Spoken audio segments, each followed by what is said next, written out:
संसद से पास हुए 3 आपराधिक कानून 1 जुलाई से होंगे लागू। सुप्रीम कोर्ट ने सुझाया ये बदलाव।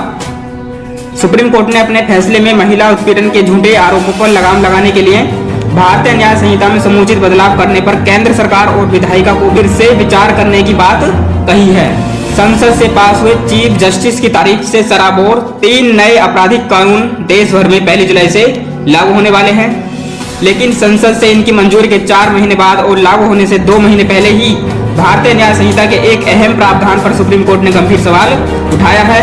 सुप्रीम कोर्ट ने अपने फैसले में महिला उत्पीड़न के झूठे आरोपों पर लगाम लगाने के लिए भारतीय न्याय संहिता में समुचित बदलाव करने पर केंद्र सरकार और विधायिका को फिर से विचार करने की बात कही है। धारा 85 और 86 में क्या बदलाव है?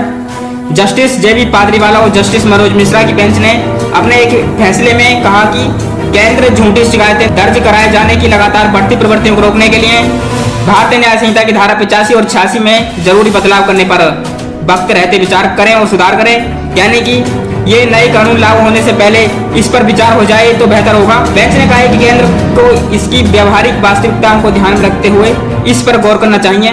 नए कानून 1 जुलाई से लागू होने वाले हैं। हम यह देखना चाहेंगे कि क्या विधायिका ने अदालत के सुझावों पर गंभीरता से विचार किया है। कोर्ट ने कहा है कि ये धाराएं हूबहू आईपीसी की धारा 498A जैसी ही है। फर्क बस यह है कि धारा 498A का स्पष्टीकरण भारतीय न्याय संहिता की धारा 86 में दिया गया है। कोर्ट ने कहा है कि हम विधायिका से गुजारिश करते हैं कि वह हकीकत के मद्देनजर इस संवेदनशील मुद्दे पर गौर करें। भारतीय न्याय संहिता 2023 के लागू होने से पहले धारा 85 और 86 में बदलाव होना चाहिए। जस्टिस जेबी पादरीवाला और जस्टिस मनोज मिश्रा की बेंच ने कहा है कि वह भारतीय न्याय संहिता 2023 की धारा 85 और 86 पर गौर कर रही है। कोर्ट ने रजिस्ट्री को इस फैसले को एक कॉपी केंद्रीय विधि सचिव और गृह सचिव को भेजने का निर्देश दिया है। यही दोनों इस पर अपनी अनुशंसा और टिप्पणी के साथ इसे विधि और न्यायिक मंत्री के साथ साथ गृह मंत्री के समक्ष रखेंगे। बीएनएस की धारा 85 में कहा गया है कि अगर महिला का पति या पति का रिश्तेदार उसके साथ क्रूरता करता है तो अपराध सिद्ध होने पर उसे 3 साल तक जेल की सजा दी जाएगी, साथ ही उस पर नकद जुर्माना भी लगाया जाएगा।